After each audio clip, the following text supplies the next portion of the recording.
I'm Cynthia Froning. I'm the deputy PI for the STROBE-X astrophysics probe proposal that was submitted last fall. Pete Roaming is the PI. He wanted me to offer his apologies. He had a meeting come up that was unexpected that he had to attend, so I'll be covering for the leadership team at SWIRI today. So welcome, everybody, and thank you for coming.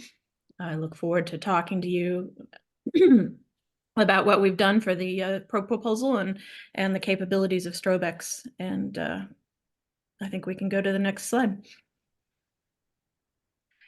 So I think many of you probably are aware of the long history of the STROBE-X development through the LOFT era and moving into trying to get this project moving forward along a number of different fronts.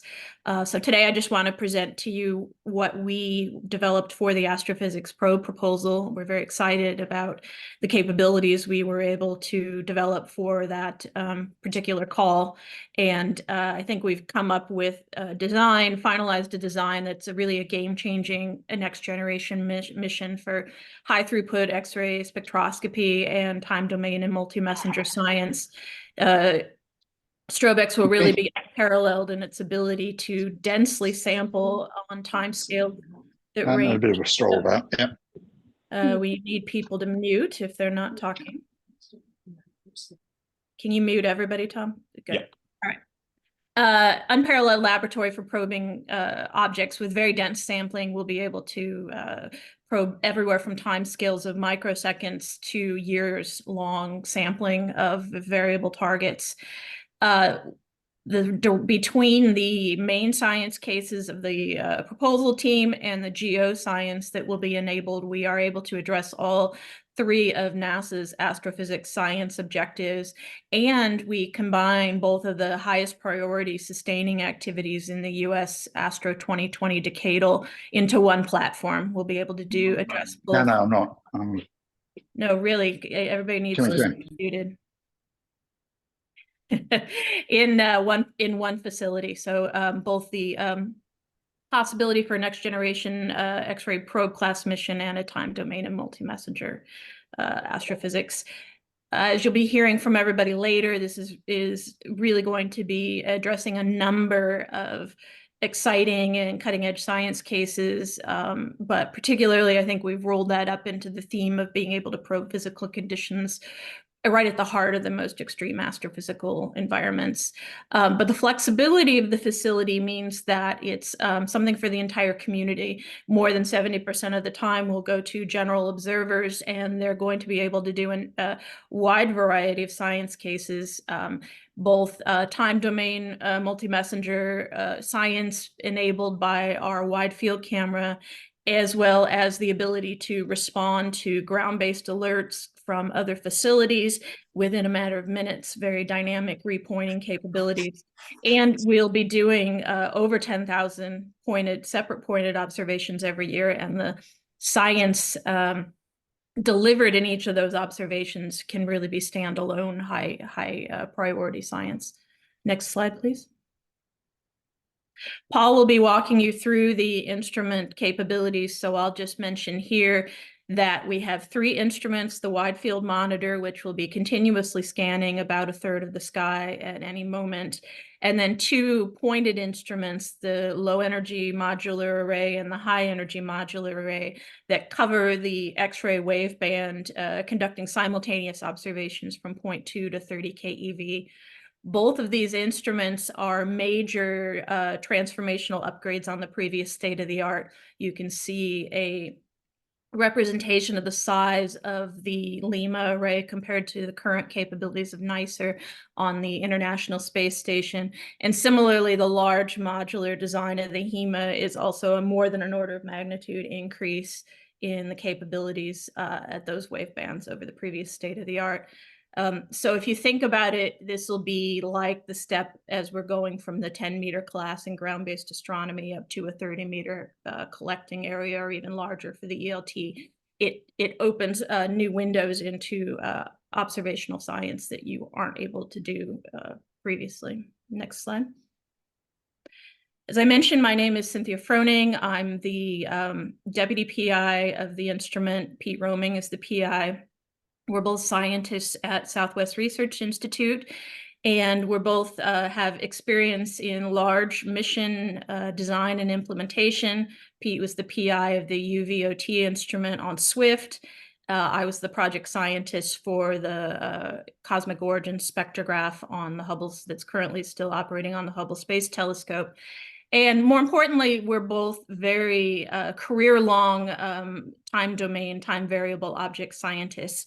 Pete's interests lie in supernovae and gamma ray burst science, and I've spent my career working on accretion disk physics and interacting binary systems, and now pivoting more toward looking at flare activity in exoplanet host stars and how that affects their potential for habitability. So both of us are very excited to be supporting a mission like STROBE-X that will give us this absolutely exquisite timing capabilities in the X-ray. Next slide. I put in a couple slides about Southwest Research Institute, or SWRI. This is SWRI is extremely well known to the NASA community, but the history has been more strongly in solar system and heliophysics more than astrophysics. So we wanted to introduce this community to Southwest Research Institute. We stepped in as the management organization for the astrophysics probe proposal, and as I said, we're very excited to be taking on that role for STROBE-X. SWRI is a not-for-profit R&D institution, and one of our call lines is from deep sea to deep space, where it covers an enormous amount of different capabilities, but in particular, for what's of interest to this group is that we have a very robust space sector division, 3 divisions actually, that have spent the last 60 plus years working on major missions, particularly, as I said, in heliophysics and solar system science, including New Horizons spectrograph, the Lucy mission, and a few others that I'll show on the next slide. If you could go over to that, Tom. The magnetospheric multiscale mission, which is a geophysics mission, Juno, the Image and Cygnus spacecrafts. We have over 55 years of work both on mission development, instrument development, spacecraft development, and PIing major science missions for NASA. So STROBE-X is right in our wheelhouse, and it's a great opportunity to combine the expertise here on mission development with the scientific capabilities that the STROBE-X team has developed over the last decade plus. And I think that's my last slide, so I will turn the presentation over to Paul Ray to talk about the instrument itself. Thanks, Cindy. I'm just going to give a brief overview of the mission and the 3 instruments. It will be brief, but keep your eye out for papers that are coming out in JADIS on the mission and the instruments, so it'll have a lot more detail. But as Cindy noted, the primary instruments, the 2 pointed instruments, LIMA and HEMA, cover the 0.2 to 30 keV X-ray band. Those are the central pointed instruments, and they're supplemented by this wide field monitor that you see up on the top there that gives us our transient alerts and the full sky monitoring capability. As you'll notice, if you look at the pictures, we have a highly modular design, and that really allows us to improve the reliability, reduce the cost, allow easy scaling of designs, and improves the ability to do integration and test in a flexible schedule with a lot of parallelism. So it's really a critical feature of the design that makes it more manageable than a monolithic large telescope. We'll launch into a pretty traditional low inclination LEO orbit, trying to get as low inclination as we can within the available launcher capabilities. That reduces our background and reduces radiation damage on the instruments, the silicon instruments. It keeps us a nice, low, stable background. So we have this incredibly powerful, rapid slewing agile spacecraft that has been developed by Lockheed Martin. The pointed instruments with that rapid slewing, we're able to avoid Earth occultation and observe 3 or more sources every orbit. So there's just, like Cindy said, there's a huge number of observations that are done during this mission. We don't stare at the Earth and waste time like that. So a highly efficient observing plan. We can autonomously respond on board to triggers from the wide field monitor, and also respond with rapid space-to-space communication links to ground-based triggers, such as from transient factory LIGO events and things like that, and get on target within 10-ish minutes, depending on how far it is from the current field of view. So really rapid response capabilities thanks to the spacecraft. And also a design feature of the spacecraft and the instruments is that we have this broad field of regard. We're not limited to observing only in a narrow range of sky. We can observe anywhere outside of a 45-degree solar exclusion zone. And so that's that allows us to take advantage of coordinated opportunities with all sorts of instruments on the ground and other space-based instruments. As you can imagine, something this large takes an enormous amount of data. And so we have high rate data downlinks via Ka band to ground stations. That's the main data downlink. But that has some latency because you have to wait for ground station passes. So the low latency data and alerts and TOO commanding for rapid commanding happen via a separate space-to-space link currently in Marsat in the current design. But that's all obviously under development as NASA figures out what's going to be the next thing after TDRS. Next slide. All right, so I'm just going to walk through each of the instruments. The LEMA, the low energy modular array, looks very familiar because it's based directly on NICER. It's just scaled up concentrator optics from NICER. These are single bounce aluminum, full shell aluminum foil optics that have been developed for NICER and scaled up. And you can see on the top left there, a scaled up version that's already been built and tested, environmentally tested. And the STROBE-X ones will be slightly larger than that one, but the basic idea and the tooling and the development for it has already been done. The detectors in the lower left there are commercial COTS silicon drift detectors from AmpTech, as were used on NICER, so they're inherited directly from that. They're amazing detectors. They have internal cooling. They're inexpensive. They get CCD quality, spectral resolution, and can handle very high count rates. So those are put together onto this composite optical bench that gives us really great thermal characteristics because of the composite material designed by BAE, formerly Ball Aerospace. And this is divided, again, another level of modularity, divided into 2 pieces. There were 4 quadrants in the original study before, but now we've decided to simplify it down to 2 pieces. Each one carries 30 concentrators, and together those give us 1.6 square meters of collecting area, which is tremendous. As I mentioned, it was BAE who does the optical bench, and the rest of the instrument, the detectors, electronics, and mirrors are built by NASA Goddard and MIT. Next slide. So the HEMA, is the instrument that has its heritage from all the development that's been done in Europe for the LOFT mission and for EXTP. And this is based on large area silicon drift detectors that you see in the upper left that are designed by INFN and ENAF and fabricated at FBK. Those are built. You can see one there. They're integrated onto a front-end electronics board that you can see on the right. That's built by University of Geneva. And those really give you a tremendous amount of collecting area per detector. And then on front of those, you put a lead glass microchannel plate collimator that you can see in a micrograph of one in the lower left there to make a sandwich that has a 11 by about 7 by 10 centimeter detector that then are put 16 of those into one module. And then those modules are put into sets of 10 into panels, and there are 4 panels. And so you're putting all of those together, 4 by 10 of those modules, you have 3.4 square meters, 34,000 square centimeters of collecting area. One of the design simplifications that we did is that those panels are now fixed and not deployable. So we have no instrument deployments. The only deployments are parts of the spacecraft, like the solar panels and the high gain antenna.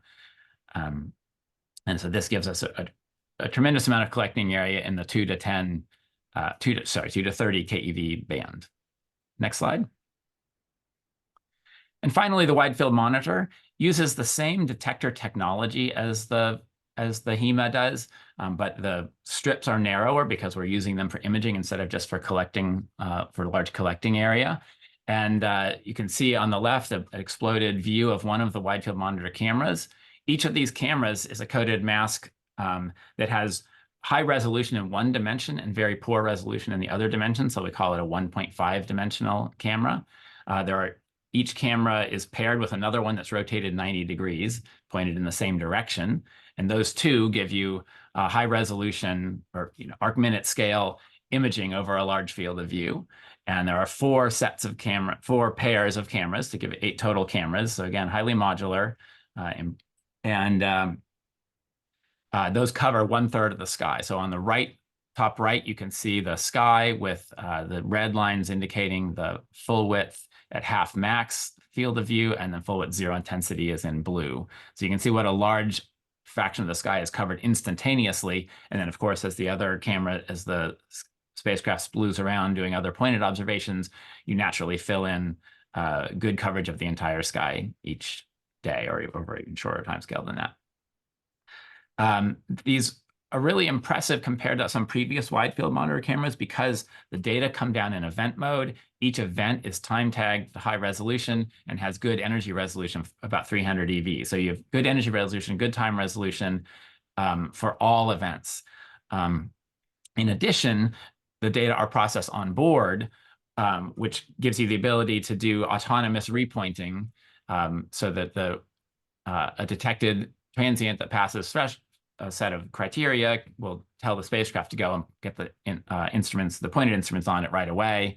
And that same thing those same things will trigger messages to the ground to allow rapid response on the ground based on triggers. So the wide field monitor is led by MIT and with major contributions from Esron in the Netherlands and ICE CSIC in Spain that have developed this technology for the prior missions LOFT and EXTP. And so these combination of cameras give us a grasp, just the large area and large angular field of view and collecting area that's just much larger than previous coated aperture mass cameras that have been flown, like the ASM and the SACS wide field camera. So this really will be a transformative instrument in and of itself, not just as a trigger for the other instruments. Next slide. So STROBE-X will serve a huge community because of this broad TDAM and X-ray astrophysics focus that it has, giving these rapid alerts with arc-minute localizations, rapid response to community TOOs that come from from anywhere in the community on a range of timescales. And it's just worth understanding that these pointed instruments are huge. If you look at the left, the dashed line in red is the current collecting area of NICER, and the dashed line in green is the current collecting area or former collecting area of RXTE PCA and its energy band. And then the black line is the summed of the STROBE-X instruments. And you can see that we're sort of an order of magnitude larger over the entire band, which is just a transformative ability to do flux and timescale spectral variability on incredibly short timescales. And that gives us the ability to reveal fundamental physics and astrophysics that's going on at the closest to the black hole or its compact object and many other systems. You also note that the collecting area of HEMA is much larger than the collecting area of LIMA, and that's intentional because the larger collecting area at high energies, with most source spectra being falling, gives you a much more balanced count rate from LIMA and HEMA than you have in some former or other missions where the collecting area falls off at high energy. So you have unbalanced integration time needs for the low and high energies. Here, that's not such a problem. And all of the instruments have this incredibly high throughput capability that allow measurements up to the very brightest of transients, gamma ray bursts, bright black hole transients, down to extremely faint sources especially pulsars and things like that. So we have a very broad dynamic range in both time scale and source brightness. And this, this broad simultaneous coverage allows us to constrain the spectra of sources that covers phenomena, for absorption and thermal emission down in the lower end, to Comptonization, reflection spectra, atomic lines across the band, and you get their simultaneous temporal relationships, which is really important for understanding what's going on in the physics of the sources and accretion and reprocessing and all of that. So it will be a major transformational capability. Next slide. And of course, having that will give us a huge number of synergies with the facilities that will be available in the 2030s. So on one hand, our bright source capability with STROBE-X will allow us, as Jack will tell you a little bit later, allow us to make precise measurements of black hole spin using multiple techniques, understand the physics that goes on and the models that goes into those techniques. That will enable future missions that will want to apply low count rate methods to faint sources, to do that with confidence, understanding the accretion physics and the modeling to derive spin from these measurements is well understood. Also, the wide field sensitivity that we have and the monitoring capability across a range of timescales makes us a great partner for the wide field transient surveys that will be available from radio, optical, gamma rays, multi-messenger with neutrinos and gamma rays. So it'll be the key X-ray component to the decade of time domain and multi-messenger. All right, next slide. And I will now hand over to Jamie, who's going to be. Jamie's recorded a video for us that I'm going to show because he had two other telecons at the same time. Yep. Okay. Share.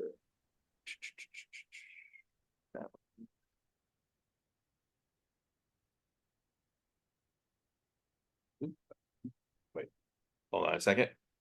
Share the wrong one.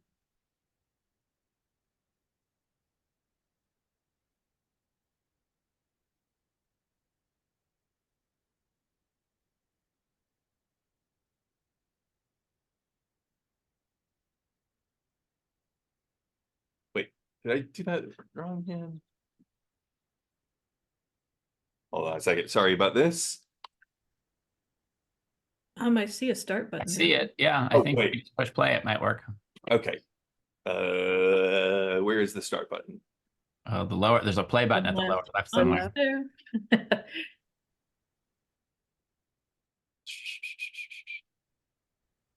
We see a play button at least. Okay, you know what? It's below my bar.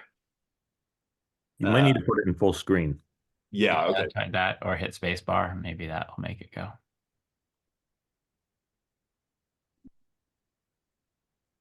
Sorry about these technical difficulties.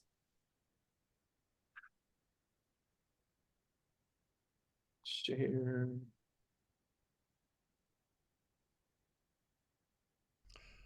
Hi, my name is Jamie Kenner, and I'm in charge of the STROBE-X Science Operations Center. I'm here to talk about the STROBE-X operations model. STROBE-X concept of operations aims towards high efficiency and rapid response to events from a wide range of astronomical messengers. STROBE-X is expected to observe many tens of targets per day, ensuring a broad range of science.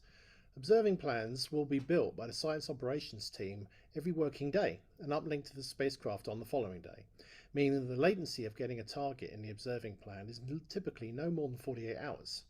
If faster response is needed, target of opportunities can be uplinked to the spacecraft for immediate observation. So TOO requests can be put in the old-fashioned way, which is a web form, but also utilizing an API interface for automated submission, e.g. from a transient broker. WFM will detect new transients and will automatically repoint STROBE-X. The STROBE-X SOT will be on call 24/7 to respond to WFM triggers and TOO requests. This slide shows a typical day in the life of STROBE-X. You can see the 15 orbits on the top, and the second line shows the many observations of STROBE-X taking. one of these observations is an automated response to a GRB that you can see with the orange observations that occur shortly after the GRB is triggered and on the following orbits. Ground contacts are shown on the lower plot. So STROBE-X has novel TDAM operations. Enabling TDAM science requires a kind of novel concept of operation. The next generation of GW detectors, we will know about neutron-neutron mergers 10 to 15 minutes before they happen and have localizations that easily fit inside the WFM field of view. Therefore, if we can respond in real time, we could repoint STROBE-X to catch the neutron-star-neutron merger as it happens. In order to enable this kind of capability, this will require STROBE-X to have the following capabilities: automated repointing to external triggers, low latency communications to allow for a rapid TOO uplink, and the ability to uplink TOOs with no human in the loop. This is important because humans are the biggest source of latency when it comes to responding to triggers. STROBE-X plans to do all the above and more, enabling true rapid response TDAM science. All of this novel design seems to require a great deal of development in order to do it. However, we have some good news, because STROBE-X is actually going to be a true Swift-like TDAM mission. So what do we mean by Swift-like? Lots of proposed missions talk about having a Swift-like response, including some of our competitor probe missions. Typically, what they mean by a Swift-like response is a TOO response in the 48-hour range. This is what Swift could do 20 years ago, but not today. Currently, Swift's highest urgency TOO response time from receipt of request to execution of command is 10 seconds. The most rapid follow-up that Swift has performed of an astronomical event is 4 minutes after the event occurred. This was a FRB detected by the CHIME telescope. This includes the time to slew to the target and also all the latency on the side of the FRB processing at CHIME. STROBE-X is a true Swift TDAM mission, and this is achieved by having a spacecraft capable of true autonomous response to triggers by using continuous communications solution to allow near zero latency commanding of the spacecraft, and most importantly, by leveraging the heritage and expertise of the Swift Science Operations team at Penn State to design a next-generation operations center for STROBE-X that builds upon and improves upon what Swift does today. Thank you.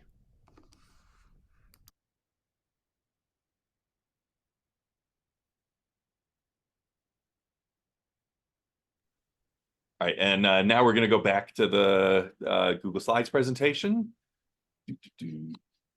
Here.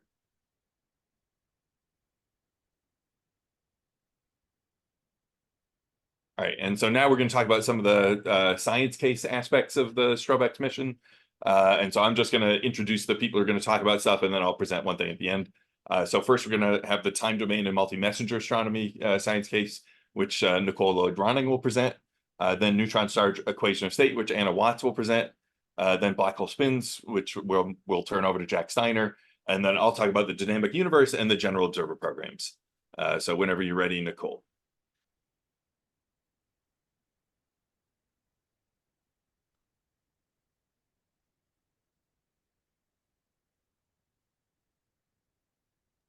Nicole, you're muted. Thank you. I'm sorry. I've begun. So hi, everyone. Thank you. Let me start over. I'm Nicole Lloyd-Ronning. So you just heard from Jamie and also from Cynthia and Paul. I hope you're getting a sense of just how transformative STROBE-X can be in the time domain and in multi-messenger astrophysics. The X-ray sky is incredibly rich in transients, and you can get a sense of that from this plot on the upper right, of all the types of objects, transients that STROBE-X can observe. And as Jamie emphasized, the capabilities of STROBE-X in multi-messenger astrophysics is really something special and something where, you know, it is a game changer. So what I'm going to do is just go through just a few of the science cases for TDAM that STROBE-X can make huge progress on. But this is, keep in mind, this is just some of the things that we can do. One of the, you know, very exciting things and a hot topic these days is neutron star mergers and short gamma ray bursts coincident with gravitational wave sources.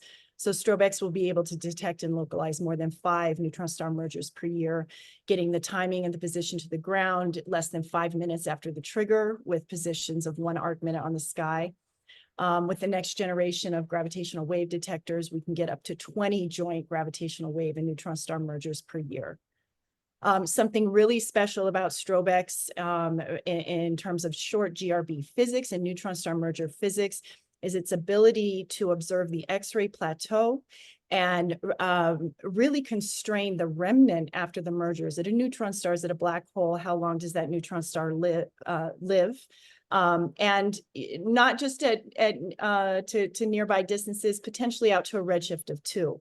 So another really special thing about STROBE-X is it has the capability to measure redshifts from the absorption edge. And this, you know, if we can get enough redshifts for these neutron star mergers, we can finally maybe begin to understand the delay time distributions of these objects and really understand their context in stellar evolution in general. Next slide, please. Continuing with multi-messenger importance that STROBE-X can do. So it can measure the X-rays flares from AGN coincident with neutrino sources. So this is a huge open question, and there was some excitement in the last few years about potential detections of X-ray flares and neutrinos, but there's still a lot of physics that's unsolved there. So this will allow us to constrain models of cosmic ray neutrino production in blazar jets. The wide-field monitor allows monitoring of about 100 bright AGN with high cadence follow-up for flares from fainter AGN. And we expect over 5 of these coincident events over the mission, which is game-changing, given that we have maybe 1. The other thing is that measuring shock breakout in early emission from supernovae will allow us to constrain the mechanisms for supernovae, in particular constraining jet versus convection-driven supernovae all the way out to 200 megaparsecs. Next slide, please. You know, short GRBs are all the rage right now, and understandably so, but I just want to mention that there are still some extremely fundamental, important open questions associated with long GRBs, which are in some way associated with probably the collapse of a massive star, at least for some of them. There's a couple of interesting populations of long GRBs that remain open questions, and progress in these fields have stalled because we haven't had a facility really to go after them and do, you know, detailed observations to try to understand them. And so one of this is X-ray flashes, a subset of gamma ray bursts, where their peak energy is in the X-ray range. And STROBE-X has the ability to capture these and really understand, are these a unique population? Is there a different central engine, a different progenitor? This is really important in understanding, again, massive stellar evolution and the context of stellar evolution in general. Another population are these so-called ultra-long GRBs, where the prompt emission lasts longer than about 1,000 seconds. There's still unknown progenitor and physics involved with that, and we expect more than 4 a year with STROBE-X. So this is, again, just a small sampling of the transformative time domain and multi-messenger astrophysics that STROBE-X can achieve during its mission. And I'll hand it over from there. Okay, well, good morning, everyone, from the APS April meeting in Sacramento. I'm Anna Watts from the University of Amsterdam, and I'm going to talk to you a little bit about STROBE-X's goals relating to the dense matter equation of state. So one of our primary science goals is to really try to understand the composition within the cores of neutron stars, where the core can reach several times the kind of regular nuclear density or the nuclear saturation density. We don't know what the composition is. It could well be neutron-rich nucleonic matter with kind of 90-95% neutrons and perhaps 5% protons in there as well. So very neutron-rich material. We could also have stable forms of strange matter forming, perhaps where the strange quarks are locked up in particles in the form of hyperons, and we could be looking at about 10% hyperons forming deep inside the inner core. Or we could even have deconfined quark states of up, down, and strange quark matter, again, forming deep within the inner core. So we'd like to understand what the composition is, and then also what the forces are between those particles at these kinds of densities. Now, in order to do that, we are going to try and measure the mass and the radius simultaneously of neutron stars, because that then traces back to the equation of state, basically, which is the pressure density relationship via the stellar structure equations. And the equation of state then depends on that microphysics, on the composition and on the kind of microscopic forces between the individual particles. Now, STROBE-X actually has various different techniques it can use to get at the mass and radius. For example, with the very, very large effective area, it will be fantastic at detecting very weak or intermittent pulsations, for example, from accreting neutron stars. That can give us a measurement of spin rates, and a single measurement of a very rapidly spinning neutron star above the rates that we've measured so far would be a very, very clean measurement of breakup constraints, and that would also give us some information about the equation of state. However, the primary technique that we're going to use is called pulse profile modeling. So next slide, please, Tom.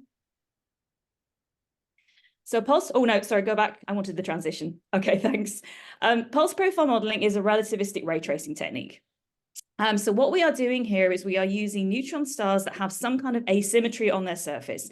For example, 1 or 2 X-ray emitting hot regions. So it makes it effectively a pulsar. As the star rotates, we see the spectrum varying and we see the overall brightness varying. And essentially, the fact that those photons are coming from the surface of the neutron star means that they encode relativistic effects, and that encodes information about the mass and radius, basically in the pulse profile, in the spectrum and the overall brightness. And we understand very, very well how to model that, how the spacetimes of rotating neutron stars behave. And so by modeling pulse emission, basically from X-ray emitting neutron stars, we can in principle extract the mass and the radius. So let's go to the next slide. Okay, so this is a technique that's been pioneered right now by NICER. NICER is doing pulse profile modeling for rotation-powered millisecond pulsars, basically where the X-ray emission comes from the heated magnetic polar caps of the star. So just to give you an idea of what NICER has achieved so far, and we've really been working on refining our analysis pipelines in support of the NICER mission. To date, we have 2 sources where we have mass and radius measured. At about plus minus 10% on the mass and radius. And what you're seeing here in the plot are some example mass radius relationships from different equation of state models. And you're seeing 68 and 95% credible regions for mass and radius for the 2 stars, essentially, that we've published results on so far. So it gives you some idea of how well we can constrain things right now. As a byproduct of the analysis, we also make a map of the hot emitting surface region properties. So we can actually map the magnetic polar caps, their shapes, temperatures, and locations as a byproduct of the analysis. Lots of interesting implications for stellar evolution and our understanding of magnetic field structure there as well. Next slide, please, Tom. Okay, we have essentially 5 more sources to come from NICER as well as improved results on the sources we've already published as we gather more photons. This week at APS April, we're going to be announcing new results for the high mass pulsar there, and also finally a radius measurement for PSR J0437, where we know what the mass uncertainty is, and it's shown in the band there. And we'll be announcing the radius measurement for that later this week. So basically, this is where we will kind of be from NICER. 7 sources. We'll get a little bit tighter than plus minus 10% for sure, and all of the sources, but that's where you can expect to be at the end of NICER's mission. So let's come on to what STROBE-X can do for us on the next slide. Basically, STROBE-X has the larger effective area and also the much broader band as well. So this means, first of all, we can in principle do much better than NICER on the same sources that NICER is looking at, the rotation-powered millisecond pulsars. We can collect more photons, and that means that our constraint sizes will shrink. We'll get better measurements of mass and radius. It also means we can target more faint rotation-powered millisecond pulsars, in particular ones for which we already have information from radio timing because they're in a binary about the mass. And that reduces some of the uncertainties in our modeling as well. So we're going to see an expansion in that population. We can also, by having the HEMA, extend to doing pulse profile modeling for accreting neutron stars as well, because they also have hotspots. We have accretion-powered millisecond pulsars, where we have channeled accretion leading to hotspots on the surface. And we have thermonuclear burst oscillation sources, where we have bright spots developing during thermonuclear bursts. These are more rapidly rotating sources, which is good for the relativistic effects we're trying to model. They come with challenges. They're variable. The atmosphere models are different. But we're working on pipelines, and we think those are tractable, but right now computationally intensive to do. But we do anticipate being able to make measurements for those sources as well. And those are also fantastic because in principle, we can apply, for example, the pulse profile modeling technique for the same source to its accretion powered pulsations and its burst oscillations, as well as perhaps doing overall burst spectral modeling. So we have ways of doing cross-checks on the same star with multiple techniques, something that we cannot do with NICER. So what you see on the right is the kind of results we anticipate getting with STROBE-X. And basically what you can see, the pale gray region is a kind of typical 95% region for NICER. And the pale kind of blue-green is what we'd expect from STROBE-X after an initial survey of sources to do these systematic cross-checks between the different source classes. We then intend to do a deep survey to get to +/- 2 or 3% on a number of sources. And that really takes you, these are 95% credible regions, takes you really tight to home in on one of the mass radius relationships and gets you beyond the state where you're dependent on equation of state priors. So this is where we anticipate being of really taking our understanding of the dense matter equation of state to the next level with STROBE-X for multiple source classes. And I'll hand over there. Hi, I'm Jack Steiner. I'm going to move us up in mass by a factor of a few to a few billion and talk a little bit about accreting black hole systems and what STROBE-X will be delivering for us there. So one of the forefront goals in studying black holes nowadays is to determine black hole spin. And we're really talking about making these measurements across the mass scale. There's a few primary techniques by which this is being done. There's continuum spectroscopy, reflection spectroscopy, and in particular, reverberation and QPO timing are going to be completely cracked open in a very novel way by STROBE-X. I should mention that the major goal of these techniques is to really measure the inner radius of the accretion disk as a proxy for the ISCO, which then lets you determine black hole spin. So a key corollary to making these measurements is that we can make such measurements on the same source with multiple techniques. And this is really going to be key for us to calibrate and validate the methodologies, especially as Paul mentioned, as looking towards a future with Athena and bringing these methods to bear on fainter sources. Next slide, please, Tom. So I want to first set the stage in terms of continuum spectroscopy with what is state of the art now. And what you're seeing on the right is a spectrum of MAXI 1820. So this is one of the brightest black hole outbursts we've had since NICER was deployed. And this is a 1-second spectrum. So with tens of thousands of counts. So 22,000 counts in 1 second with NICER lets you get a 10% inner radius measurement from continuum spectroscopy. So this is already fantastic and letting us do measure Rn and changes in Rn on the viscous timescale in the innermost accretion flow. But if you'll go to the next slide, Tom, what's going to be completely game-changing about STROBE-X for these brightest black hole systems is that we go from a 10% measurement in a second to a few percent measurement in 10 milliseconds. This is getting us critically to the dynamical timescales in the innermost disk. This is really brand new territory. And you may notice that this simulation here shows only 7,000 counts compared to the 22,000 with NICER. So it's fewer counts, but what's critical is that you have broadband coverage, all with STROBE-X, giving you sensitivity not just to the thermal disk, but also to the non-thermal components of emission. This is the Comptonized power law component and the associated reflection emission. And this is having strong coverage in this broadband window is really key to anchoring these measurements and bringing us into new physics. Next slide, please, Tom. I want to also highlight, this is a simulation done by Ed Cackett, part of the team here, showing you reverberation simulations for GX339, sort of prototypical black hole transient system.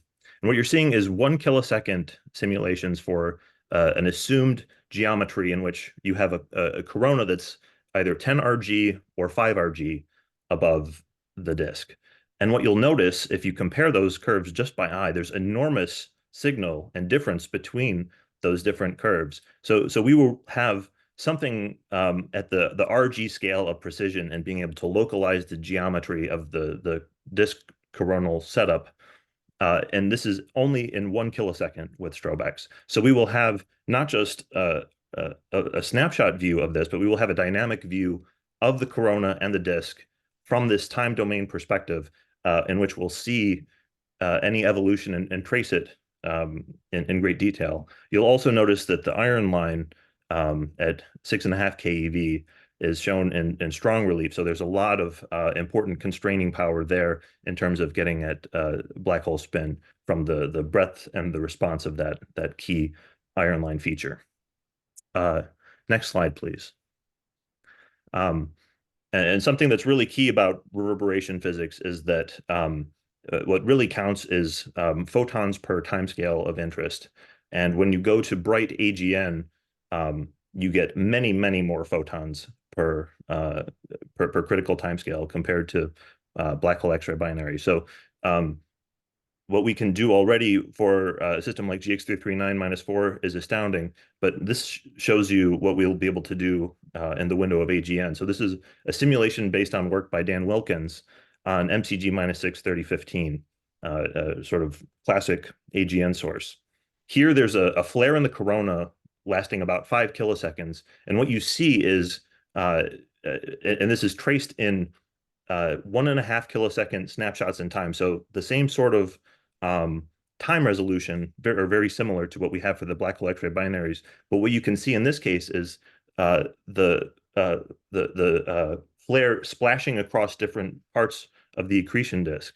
So you see a delay between the flare in the coronal continuum and the reflection emission coming from the disk, and not only a localized reflection coming from the disk, but you see evolution in the line profile in response because different parts of the disk are being fluoresced at different times. So modeling this in great detail, and again, quite dynamically, will really be completely breaking open this territory in a brand new way. Next slide, please, Tom. And I want to also just highlight sort of what we expect to accomplish over the course of the STROBE-X mission. So in gray, what you're seeing is a distribution of the current measurements of black hole spin for stellar mass black holes and X-ray binaries. And the gray band is showing you the uncertainty on the sort of intrinsic distribution itself. And what's important here is that we know something, but it's relatively high uncertainty. So there are many different competing models that could describe this. What you see in red and blue shows two different scenarios that both fit perfectly well the distribution at present, but which are very readily distinguished over the course of the STROBE-X mission. And this is showing either a monotonic black hole spin or a continuous distribution of black hole spin. So this is the kind of constraining power that we'll have over the distribution of these systems over the course of the mission. And with that, I'll turn it over to the next speaker. Okay, so I'm going to talk about the dynamic universe with STROBE-X first, and then I'm going to talk about some of the general observer science ideas that we've thrown into our proposal. All right, so with the wide field monitor, you'll get daily maps with about 5 millicrab sensitivity.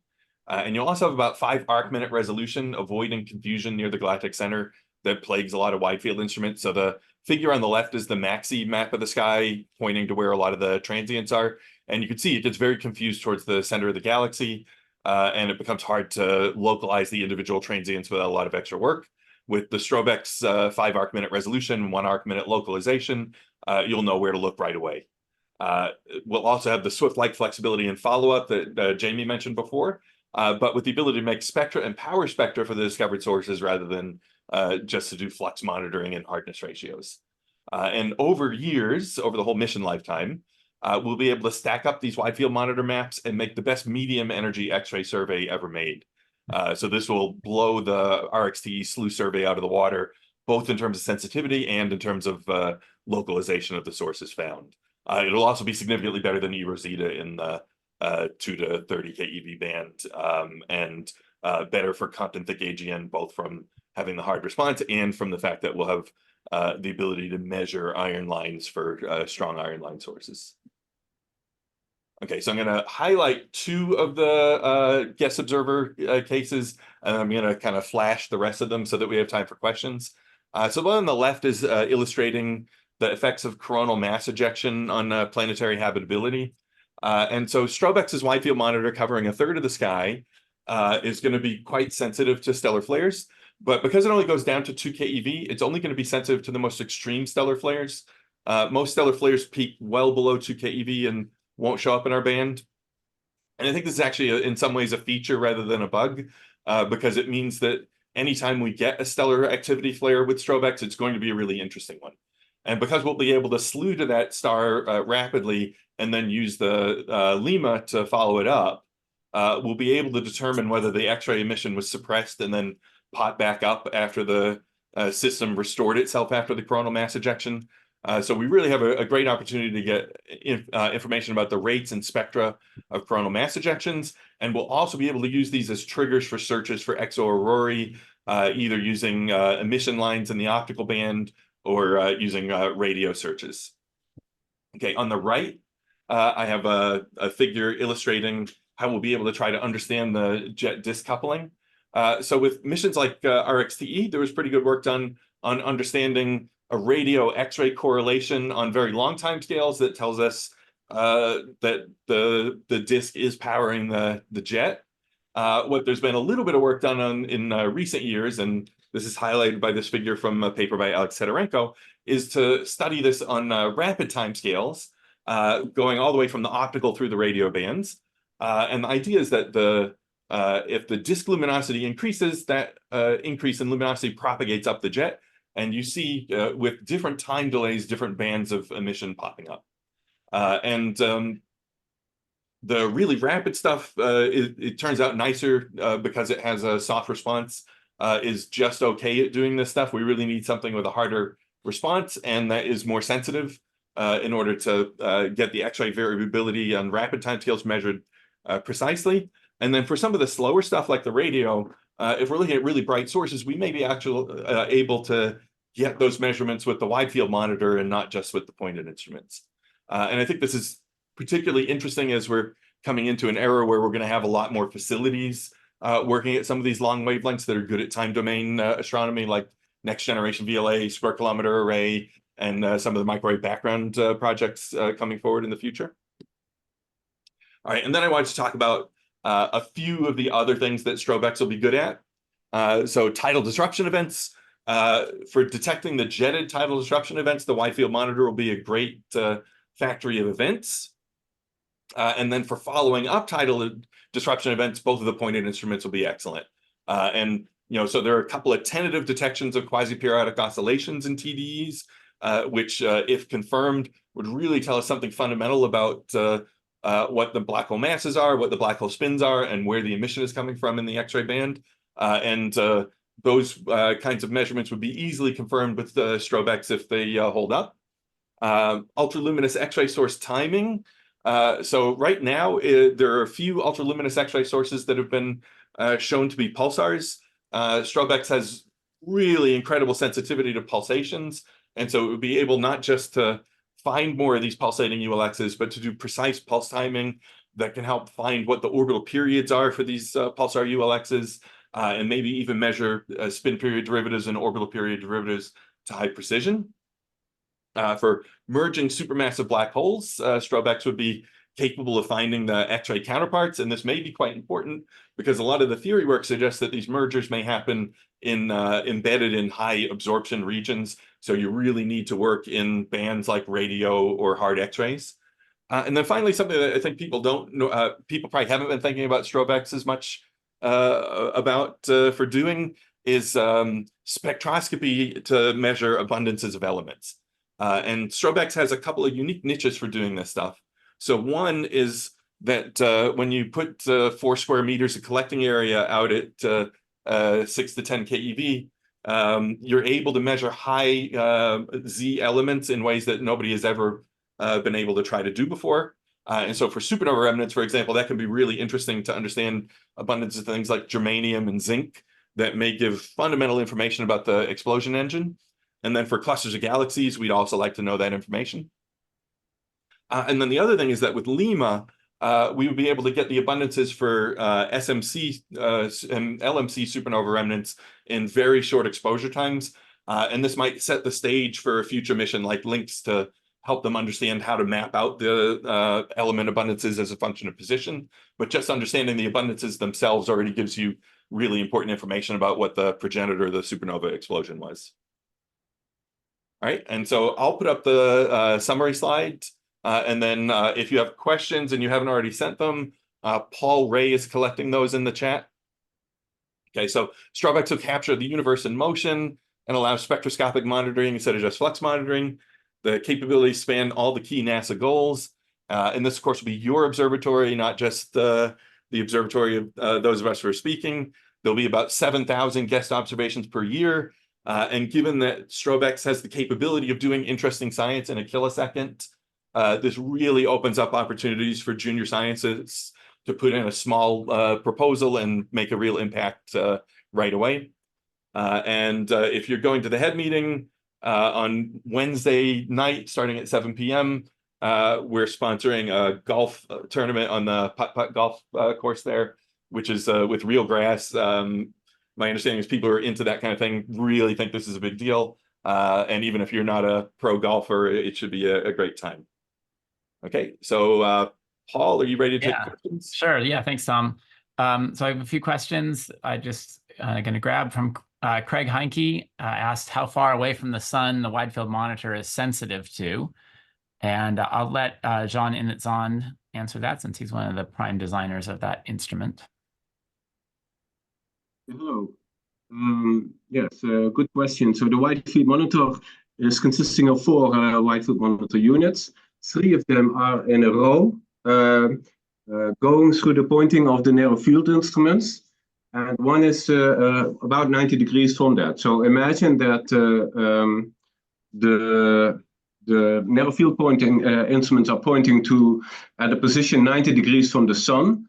Then they are covering half a great circle centered on the sun, but at 90 degrees. And there is an anti-solar, anti-sun wide field monitor unit which will cover the anti-solar direction. And looking at this particular situation, you will be sensitive starting at 60 degrees from the sun all the way to the 180 degrees from the sun, but obviously not completely lateral. I hope this answers your question. Thank you, Jean. If I can follow up just for a moment, that gives you then what fraction of the year do you miss things at the galactic center then?